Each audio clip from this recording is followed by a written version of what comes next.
All right, today we're going to be talking about our literal equations. So literal equations are a little tricky at first, but what they are is an equation where variables represent known values. So literal equations allow us to represent things like distance, time, interest, slope as variables, and we want to use these instead of using words all the time.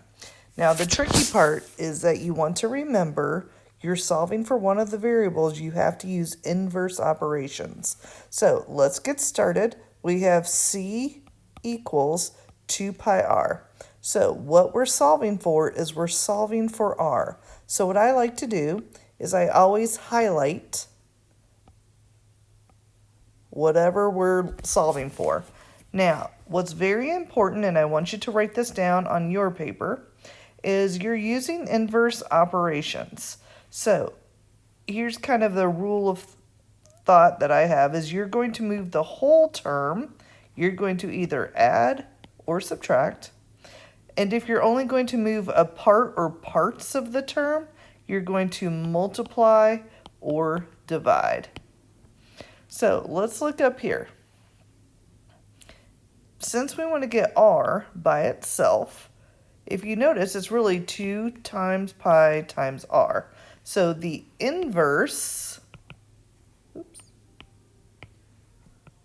so you want to divide because we only want to move these two parts over here. So we're going to divide, and you're going to divide both sides by 2 pi, and then notice, this will cancel out, so you're left with 1r. And then what you did over here, you have to do over here by 2 pi. And this is as simplified as you can get. So we know that c divided by 2 pi is equal to r. So is r by itself? Yes, it is. So you know you solved that correctly. All right, so now let's go over here. So we're going to look, and we are solving, so here's our formula.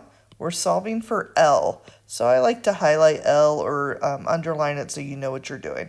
So what we're going to do here is, since we're going to move this whole term, we're going to take this all the way over to here. You have to subtract, since we're moving the whole term over. All right, so when we subtract, we are left with, now remember you cannot combine those, so we get P minus 2W equals 2L.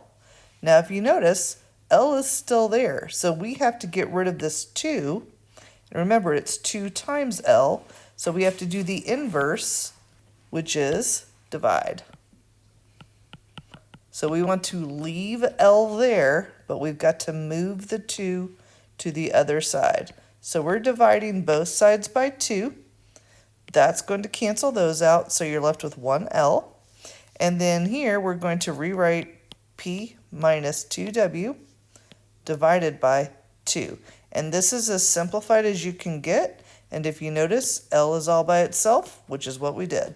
So you always want to do the inverse operation, and if you're just moving part of a term, you're going to multiply or divide. If you're moving the whole term, you're going to add or subtract. All right, so let's get started here. So when you're looking here, if you notice, we're solving for x. So again, I highlighted x, you can circle x, whatever you want, but the goal is we want to get that by itself. So this is x times y times z squared. So since you are multiplying, you have to divide both sides by that, and then that's going to cancel those terms out, so you're left with 1x. And then everything comes over here, and this is your final. That's what it is. So we can't solve it because we don't have actual numbers to plug into that, but x is by itself, which is what we want. All right, so let's look over here. So now we're solving for y. So y is right here. So again, highlight, underline, whatever. So I want to move this whole term to the other side of the equal sign.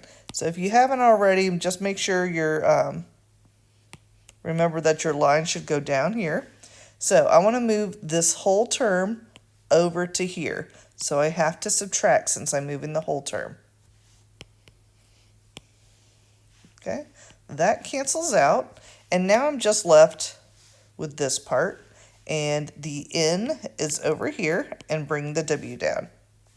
Well, we still have to get y by itself. So here, since we're multiplying all of those, we're going to divide by x times z squared. And then, once you got that, oops, your x's cancel, your z's cancel, and we're just left with 1y. And then bring everything down. This is your final answer. Is y by itself? Yes, it is. So I want you to try this one. So remember to highlight whatever you're solving for. So we're solving for b. So our goal is to get b by itself. So when you do this, make sure you solve it or move everything on here. So try that one on your own.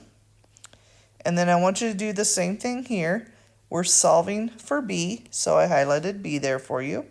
So you're definitely going to have to add a, and then you might have to do some other things here, but this is more than one step.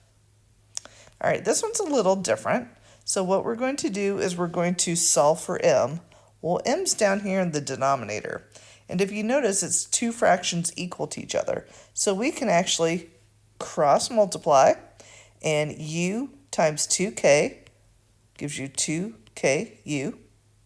And then cross multiply because we have our equal sign here. So m times 3 gives us 3m. And now we have 3m equals 2ku. But remember, we're still solving for m.